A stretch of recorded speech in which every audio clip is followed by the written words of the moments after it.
அந்த லெட்டர் ஒன்று வெளியிட்டிருக்காங்க, அவர் கைப்பட எழுதுது. அதில் 8 lakhs. 12வது பாயிண்ட் வந்து மனைவி சுருதியை விவகாரத்தை செய்ய விட்டுன்னு சொல்லியிருக்காங்க. இது எப்படி இருக்கு? ஓய் பொண்ணுட்டு சுருதிக்கு அனுப்பின மெசேஜுமா இல்லை வேற பொண்டாட்டிக்கு அனுப்பியிருப்பார்.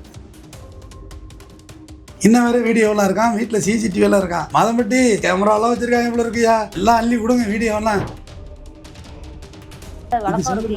முதல் கல்யாணம் அப்படியே பெண்டிங் இருக்குல்ல, 2வது கல்யாணம் செல்லுமா? இப்போ குழந்தை வந்து டீஹைட்ரேஷன் ஆகிட்டு பனி கூட உடஞ்சி இதெல்லாம் தேவையா? உயிர் போயிருந்தா கேட்ட பாருங்க. காரு, BMW, பலினோ 6.5 லட்சம் அப்படி சுற்றி சுற்றி மணி.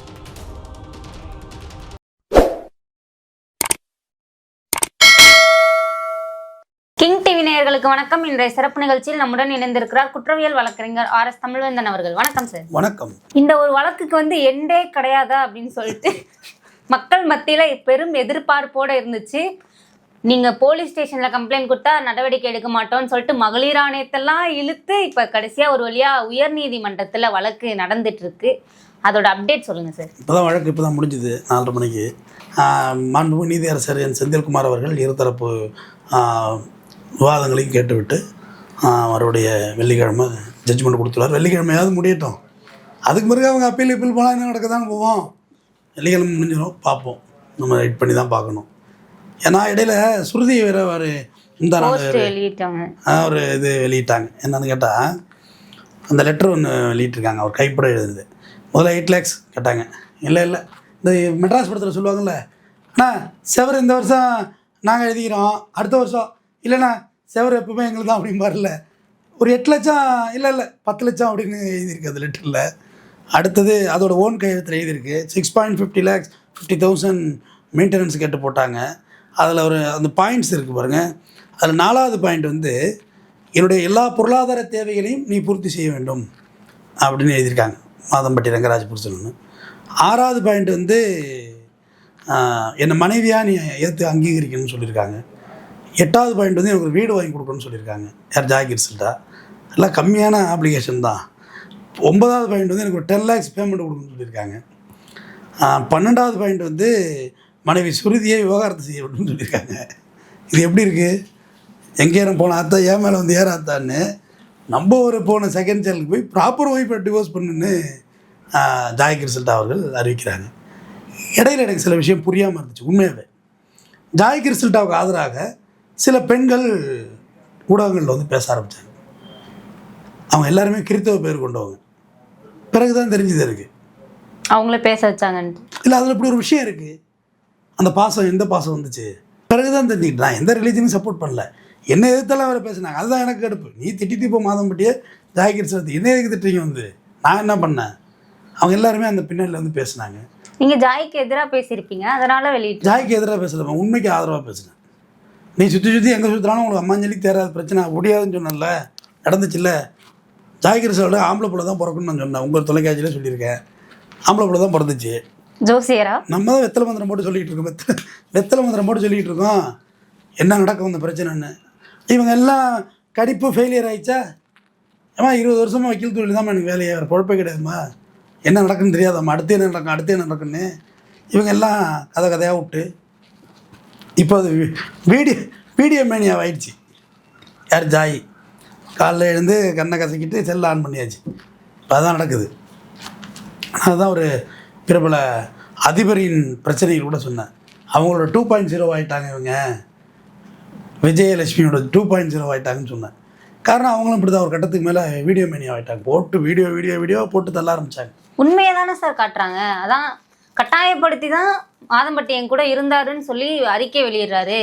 இந்த வீடியோ கட்டாயப்படுத்தி தான் வெளியிட்டு தானே அவங்களே போடுறாங்களே ஓய் பொண்டாட்டின்னு சொல்லிட்டு. ஓய் பொண்டாட்டி சுருதிக்கு அனுப்பின மெசேஜுமா இல்லை வேற பொண்டாட்டிக்கு அனுப்பியிருப்பார்.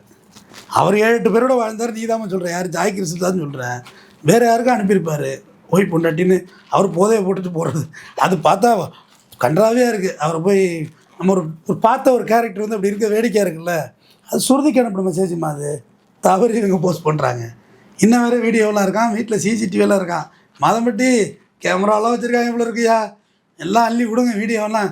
எல்லாம் போர் அடிக்குது, டிசம்பர் மாதம் வருது. எல்லாம் பார்க்கட்டும், எல்லா வீடியோத்தையும் எல்லாம் பார்க்கட்டும். யாருக்கு என்ன போச்சு இப்போ? கோர்ட்டுக்கெல்லாம் போயிட்டாங்க. இனிமேலாம் வீடியோ விட்டாங்கன்னா லாக் ஆகிடுவாங்க, அது தெரிஞ்சுங்க. கோர்ட்டுக்கு போய் கேஸ் லாபியில் போயிட்டு நடக்க ஆரம்பிச்சிடலாமா, இனிமேல் இந்த மாதிரி வீடியோ வெளியிட்டு அவங்கள விட்டு தட மாட்டாங்க. சட்ட மூளை பார்த்துக்கிட்டு இருக்காது, அதுக்கு அனுமதி கிடையாது. அது கோர்ட்டில் வந்து சுப்ரீம் கோர்ட்டு சைட்டேஷனே இருக்குமா, பர்சனலாக இருக்கிற வீடியோக்களை வந்து ஆதாரங்களாக கொண்டு வரக்கூடாது. அது எப்படி கொண்டு வரலான்னா, ஒரு சிசிடிவி காமன் ஃபுட்டேஜில் இருக்குல்ல, அது ஓகே. நீங்கள் திட்டம் போட்டு எடுக்கிற வீடியோ இருக்குல்ல, ரெக்கார்டு பண்ணுறது, வீடியோ பண்ணுறதுலாம் அவங்க தான் எவிடன்ஸ். சொல்றாங்களே, நான் ரெக்கார்ட் பண்றேன், மாதம்பட்டி தான் ஒவ்வொரு செலிப்ரேஷனையும் அவர் போன்ல இருந்து ரெக்கார்ட் பண்றாரு அப்படின்னு சொல்லிட்டு. இல்லை இந்த ஓய் பொண்டாட்டிங்கிறது அந்த கதையை சொல்கிறோம்மா. அவர் இதுக்கு ஒரு ஹாப்பி பர்த்டே பண்ணி, அது இன்னும் ஏஐ வீடியோ, அது ஹாப்பி பர்த்டே கொண்டாடினது அப்படியே சுற்றி லைட் ஏறுற மாதிரி ஐ ஜாய் ஹாப்பி பர்த்டே அப்படின்னு சொல்கிறாரு. அது என்னதுன்னு கேட்குறாரு. ஒரிஜினல் தான் சார் சொல்றாங்க. இல்லை அது ஆமாம், அதுக்கு எவ்வளோ பெரிய செலவாகும். மெழுகுவர்த்தி கொளுத்தி வச்சு 10வது மெழுகுவர்த்தி கொளுத்தி வைக்கலாம், மெழுகுவர்த்தி அணைஞ்சு விடாதா? எப்படிமா அவ்வளோ மெழுகுவர்த்தி கொளுத்தி? நான் கூட இந்த விருதெல்லாம் கொடுக்குறாங்களாமா, புஷ்ஷுன்னு புஷ்வான மாதிரி வருது இல்லை, ஏன் ஒரு நெருப்பு விருப்பு வைக்கிறாங்க, அது லைட்டுமா, அது புஷ்வானம் கொடுத்தனா புகை வரணும். எனக்கு ரொம்ப நாள் டவுட்டு, எனக்கு ஒரு ஏடா புகை வரல, இவ்வளோ பெரிய ஸ்டேஜில் எப்படின்னா லைட்டு. இப்போ கலாட்டா ஃபங்க்ஷனுக்கு போயிருந்தேன்ல, அப்போ தான் கிட்ட போய் பார்த்தேன், இந்த புஷ்வானத்தை என்னென்னு பார்த்துருவோம் முதல்ல. அவன் பார்த்தா லைட்டு, அது புஷ்ஷுன்னு அடிக்குது. அவ்வளோ பெரிய லைட்டு வச்சு மெழுகுவர்த்தி வச்சு ஹாப்பி பர்த்டே கொண்டாடுறாரா? அதெல்லாம் ஒன்றும் இல்லைம்மா, இவங்க எதோ சொல்லிட்டு ஆரம்பிச்சுட்டாங்க. இப்போ அந்த கூட ஒரு ஒரு லேடிஸோட பேர் சொல்லி அந்த டாக்ஸ் நிகழ்ச்சியில் உட்காந்து பேசினாங்க. அவங்க வந்து நல்லா அருமையாக செஞ்சு விட்டாங்க. இதை பிடிச்சி நம்ம ஜாக்கிர் சில்டாவுக்கு ஆதரவாக பேசலை, ஜாக்கிர் செஞ்சது சரின்னு நம்ம சொல்லலைன்னு ஆரம்பித்தாங்க.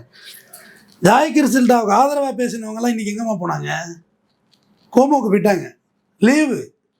கருத்து கண்ணாயிரங்களாம் லீவு, பிறகு வருவாங்க மறுபடியும். ஏன்னா இந்த சைடு வீக் ஆகிட்டு. எந்த சைடு? ஜாய் சைடு வந்து வீக் ஆகிட்டு.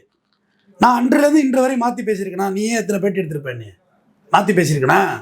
என் ஸ்டாண்டு ஒரே ஸ்டாண்டு தான், எனக்கு தெரியும் எந்த பக்கம் ஜெயிக்குன்னு. அப்போ சொன்ன மாதம்பட்டி இதெல்லாம் சர்வசாரமாக கடந்து வருவாருன்னு இவங்களாம் என்ன சொன்னாங்க? ஒரு வக்கீல் உட்காந்து சொல்கிறாரு, கடந்து வந்துடுவாருன்னு. அதெல்லாம் பாருங்கள் என்ன ஆக போகுது, ஏதாக போகுதுன்னு. அதெல்லாம் ஒன்றும் ஆகாது, ஒன்றுமே ஆகாது. காரணம், செகண்ட் சேனலுங்கிறது நம்ம சட்டபூர்வமாக ஏற்றுக்கொள்ளப்பட்ட விஷயம் இல்லை. முதல் விஷயம் அதுதான், அது லீகலைஸ் கிடையாது. அது நீங்கள் தாலி கட்டு ஜாய் கிறிஸ்டல்டான்னு சொன்னாங்கல்ல, அது கிறிஸ்தவ பேரா, இந்து பேரா, முஸ்லீம் பேரா சொல்லுங்கள்? கிறிஸ்டியானிட்டி நேம் மாதிரி தான் எனக்கு தெரியுது. கிறிஸ்டியானிட்டி நேம் தான். மாதம்பட்டி ரங்கராஜன் அப்படிங்கிற பேர் வந்து மாதம்பட்டி ஊர் பேர், ரங்கராஜன்கிற பேர் இந்து பேரா? இந்துத்துவம். இந்து முறைப்படி எப்படி கல்யாணம் பண்ணுவாங்க? தாலி கட்டுவாங்க. கிறிஸ்டியன் முறைப்படினா சர்ச்சில் வெட்டிங் மாதிரி வைப்பாங்க. சூப்பர். அங்கே ஒரு லெஜர் மெயின்டைன் பண்ணுவாங்க யார் யாருன்னு. இதில் எதுபடி இப்போ கல்யாணம் பண்ணியிருக்காங்கம்மா? இந்து முறைப்படி கல்யாணம். செல்லுமா அது? கோவில்கள்லையும் ஆனால் கையெழுத்திட்டு பண்ணுற வழக்கம் செல்லுமா? அது முதல் கல்யாணம் அப்படியே பெண்டிங் இருக்குல்ல, 2வது கல்யாணம் செல்லுமா? இல்லை, நான் ஒரு டவுட்டாக கேட்குறேன். கோயில்கள்லேயும் இப்போ ரிஜிஸ்டர்லாம் வச்சு மேரேஜ் பண்ணி மெயின்டைன் ஆகுது, அதெல்லாம் மெயின்டைன் ஆகுது. இன்சாரன்சி கோயிலெல்லாம் கரெக்டாக மெயின்டைன் ஆகுது. இருந்தாலும் இது எந்த முறைப்படி நீங்கள் கல்யாணம் பண்ணிக்கிட்டீங்கன்னு கேட்டேன். இந்து முறைப்படியா, இந்து முறைப்படி தான் முதல் கிறிஸ்தவ முறைப்படியான்னு சொல்லி. நம்மட கல்யாணமே இது வந்து சின்ன பிள்ளையில் பண்ணுற எருக்கம்பூ கல்யாணம் மாதிரி இருக்குது. சின்ன பிள்ளை அறியாத வயசேன்னு தாலி கட்டுறாங்க, அந்த கல்யாணம் மாதிரி இருக்குது. கல்யாணம்னா 10 பேர் இருக்க வேண்டாமாம்மா எதிர்த்தாப்புல? குறைந்தபட்சம் ஒரு 10 பேர். சரி, மாதம்பட்டி பொண்டாட்டி தான் வராது, சுருதி எப்படி வரும் தான் புருஷனுக்கு அர்ச்சனை போடுறதுக்கு? உங்கள் சைட்லேருந்து ஒரு 10 பேரை கூட்டி உட்கார வச்சிருக்கலாம்ல எதிர்த்தாப்புல? அது ஏதோ ஒரு ஃபோட்டோ ஷூட், ஒரு புது மாலை மாரி கட்டி ஒரு ஃபோட்டோ ஷூட் மாரி போட்டிருக்கிறாங்க, அவ்வளோதானம்மா. எடிட்னு சொல்ல வரீங்களா? இல்லை, அது சும்மா எடுக்கிறது தான், ஃபோட்டோ பிடிக்கிறதா, செல்ஃபி எடுக்கிறதா, அப்படி அதை கொண்டு வருவீங்களா ஆதாரமான்னு கேட்குறேன். அவர் தான் மகளிர் ஆணையத்தில் ஒத்துக்கிட்டேன்னு சொல்கிறாங்களே சார். நான் தான் 2வது கல்யாணம் பண்ணேன்னு அவர் ஒத்துக்கிட்டேன்னு சொல்கிறாரு.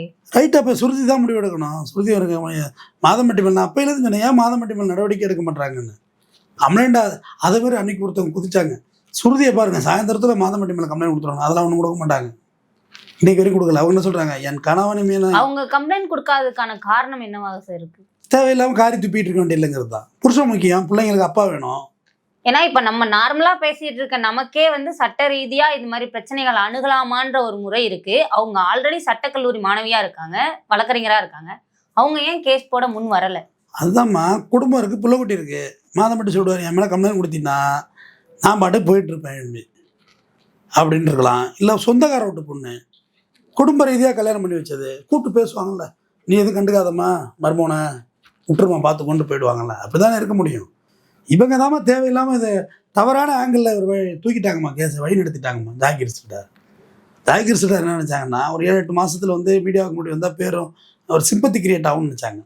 பட் நான் என்ன சொன்னேன், ஜாய் முதல்ல போய் அமைதியாக இருந்து குழந்தைய பெற்றுக்கோ, அப்புறம் வந்து சட்ட போராட்டம் நடத்தி அதை உன்னை மறுக்கலன்னு. அவங்க கேட்கல. இப்போ குழந்தை வந்து டீஹைட்ரேஷன் ஆகிட்டு பனி கூட உடஞ்சி இதெல்லாம் தேவையா? உயிர் போயிருந்தா? ஆனா அந்த இது முன்னாடியே அந்த அறுவை சிகிச்சை பண்ணாதான் அந்த இதுல வச்சிருப்பாங்கன்ற மாதிரி சொல்லியிருந்தாங்களே சார் வீடியோல. குழந்தைக்கு ஜாண்டிஸ், பிறந்த குழந்தை ஜாண்டிஸ் வந்துருக்குமா, அதுக்கு வச்சிருக்காங்க. இதெல்லாம் அடுத்த நாளே வந்து பேட்டி கொடுத்துட்டு இருக்குமா. பச்சை உடம்புக்காரி பார்த்து நடக்க சொல்லுங்க பாங்கல்ல, அடுத்த நாள் அந்த பேட்டி கொடுக்குறது எப்படி? அது அந்த அளவுக்கு ஒரு இதாகிட்டுமா, அது ஃபயர் ஆகிட்டுமா.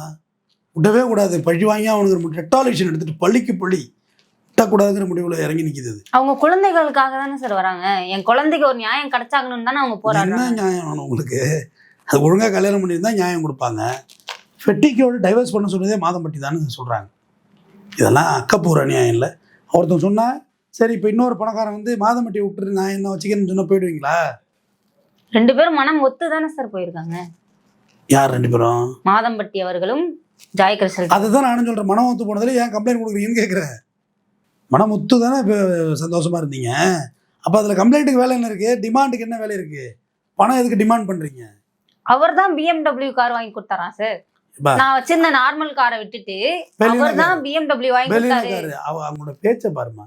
காரு, BMW, பலினோ, 6.5 லட்சம் அப்படி சுற்றி மணியை சுத்தானே இருக்குது. ஆரம்பத்தில் என்ன சொன்னாங்க, யாராவது என்கிட்ட பணம் டீலிங் பேச வந்தால் செருப்பால் அடி பண்ணாங்க. இப்போ என்ன செருப்பு கம்பெனிலாம் எடுத்து மூடிட்டாங்களா? இல்லை செருப்பு இல்லையா அவங்கள்ட்ட? இருந்தால் அது 10 ஜோடி செருப்பு கொடுங்க அவங்கள்ட்ட கொண்டு அடிக்கட்டான். இப்போ என்ன பேசுகிறீங்க? நீ உட்காந்து டீலிங்கை தானே கேட்குறீங்க, மணி தானே கேட்குறீங்க. இது ஒரு அல்டிமேட் கோல். அதுதான்மா ஒரு அல்டிமேட் கோல். அவங்களால தான் அவங்களால வேலைக்கு போக முடியலன்னு சொல்கிறாங்க சார். யாராலம்மா? ஒரு கர்ப்பிணியாக இருந்துட்டு எப்படி சார் வேலைக்கு போக முடியும்? அவர் தானே பார்த்துக்கணும். கர்ப்பிணியாக இருந்து வேலைக்கு போனால் அவர் தான் பார்த்துக்கணும். நீங்கள் ப்ராப்பராக கல்யாணம் பண்ணால் பார்த்துப்பாங்கம்மா.